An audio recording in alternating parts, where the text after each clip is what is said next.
The Ninth Circuit Court of Appeals has heard oral arguments in the California ammo ban case, so let's talk about what happened during those arguments.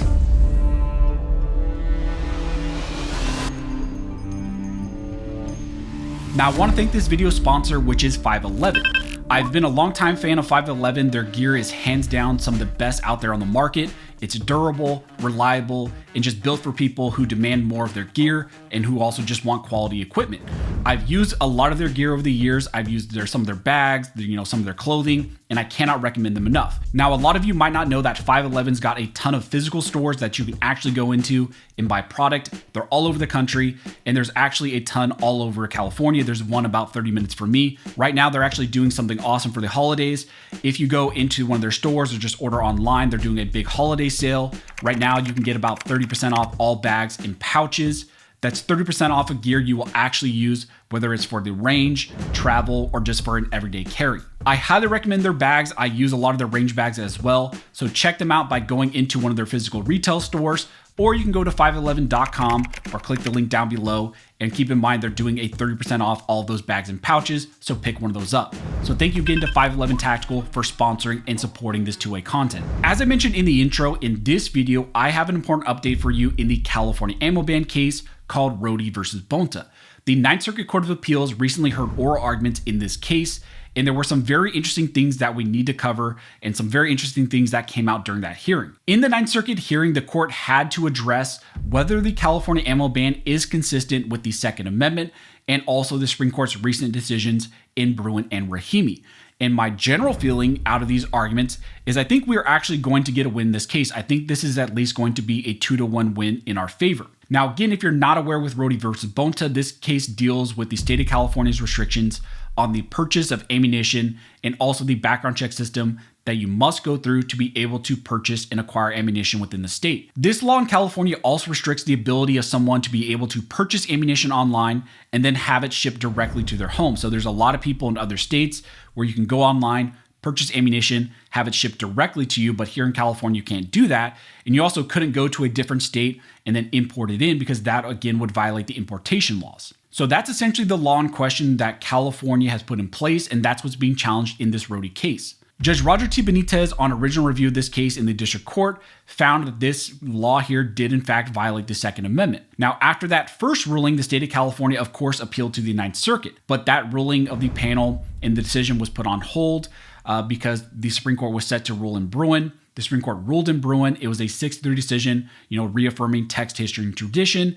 And then as a result of that Bruin case, a lot of the California cases that were pending in the Ninth Circuit were then sent back down to the lower courts for re-review. The Rody case was sent back down to Judge Benitez, who just pretty much issued the same decision, but with even stronger support because of Bruin. But of course, that was short-lived because California decided to once again appeal to the Ninth Circuit, and they got a stay from the Ninth Circuit. So this case is at the Ninth Circuit level, and now the Ninth Circuit has heard oral arguments in this case. The 3 judges that heard arguments in this case and that are going to be ruling and deciding in this case are Judges Bybee, who is a Bush appointee, Ikuta, who is a Bush appointee, and then Bade, who is a Trump appointee. So the draw of judges was really not the worst I've seen. It could have been better, but it also could have been a lot worse.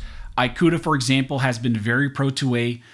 She's had past rulings and past dissent in multiple cases out of the Ninth Circuit. She's ruled in favor of striking down various California gun control laws like the magazine bans and rifle bans. So Ikuta has been very pro-2A and has been against what the state of California is doing as far as gun control. However, in contrast, you then have Judge Bybee, who is a Bush appointee, but he has issued anti-gun decisions in the past. He's authored the 2021 majority opinion in the Young versus Hawaii case, which upheld the state of Hawaii's CCW permit restrictions. In that ruling, he found that the need for self-defense is not enough to qualify for an urgency or a need for a concealed carry permit. So he's had past decisions that were anti-gun and essentially upheld state gun control laws like those that came out of the state of Hawaii. Now, I think if you listen to these arguments, it seemed like Judge Bybee was once again in favor of upholding these gun control laws. He was in favor of the California ammo bans, and I just got the general sense that he wants to rule in favor of California. Now, really, this whole hearing and these arguments were dominated by questions from Judge Bybee, which again indicates that maybe he's in the minority of this case, that he's in the minority, he maybe was going to write a dissent, or he's trying to find a way to kind of wiggle out of actually ruling on the 2A issue. Judge Bybee was generally concerned about whether or not this is a proper facial challenge or should have been actually an as-applied challenge. Now, it's interesting because I don't think that the state of California here really contested this as a, improper facial challenge and that this should have been as applied. I don't think that that's really contested. But also he brought up whether, there are any plaintiffs in this case who actually have standing. So usually when you're looking at a judge asking questions about whether or not this is a proper facial challenge or a proper as applied challenge or bringing up questions of standing, that should, pretty much issue alarm bells in your mind or just send general questions about what are they doing there. Well, what they're trying to do there is they're trying to wiggle their way out of this case, really not rule on the merits of the case, and just try to find a way to punt the issue. Now, interestingly, he also brought up the Dormant Commerce Clause, which again signals that he doesn't want to rule on the two-way issue and he's just trying to find a way out of this case.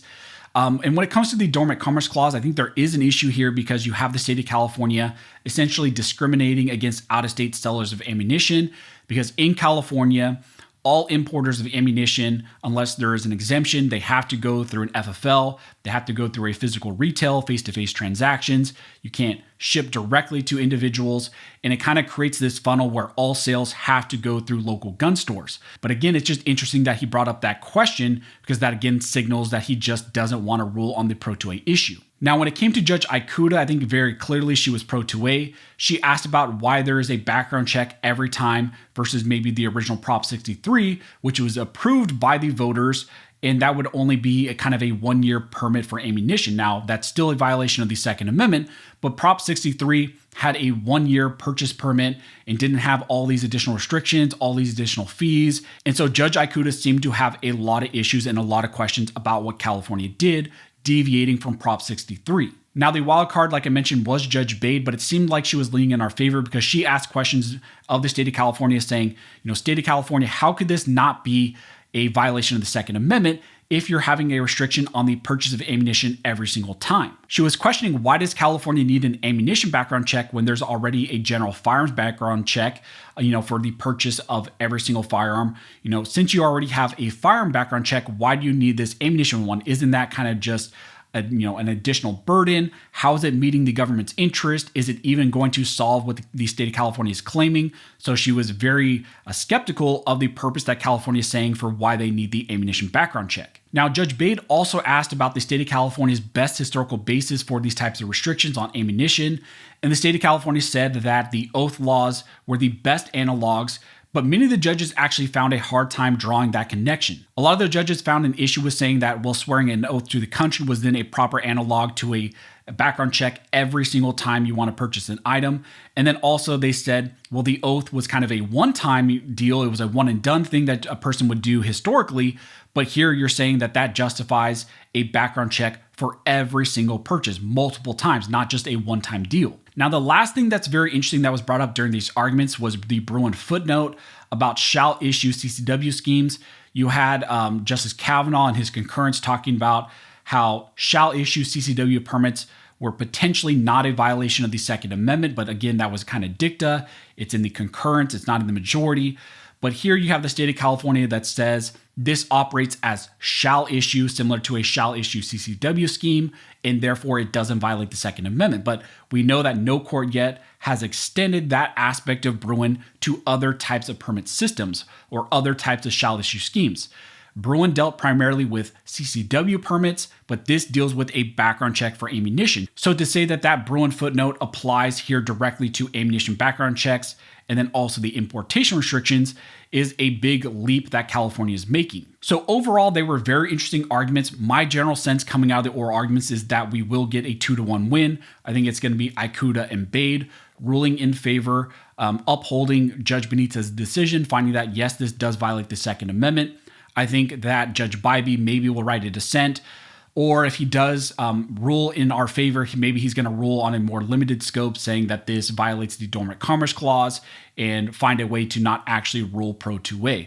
So I think that's maybe how this is going to play out, but regardless, this is going to get appealed to the en banc panel level and potentially even make its way up to the Supreme Court at some point. So again, very interesting oral arguments. We're going to see how this plays out. As we get more information, I will let you guys know. If you like this video and you would like to support the channel, one of the best ways to do that is to like, comment, and subscribe. All those things help to fuel the algorithm, and it signals to YouTube that you guys see value in these videos and in this type of 2A news. But as always, thank you guys for watching. Don't forget to like and subscribe. And never forget, this nation was built by armed scholars, and this nation will be maintained by armed scholars.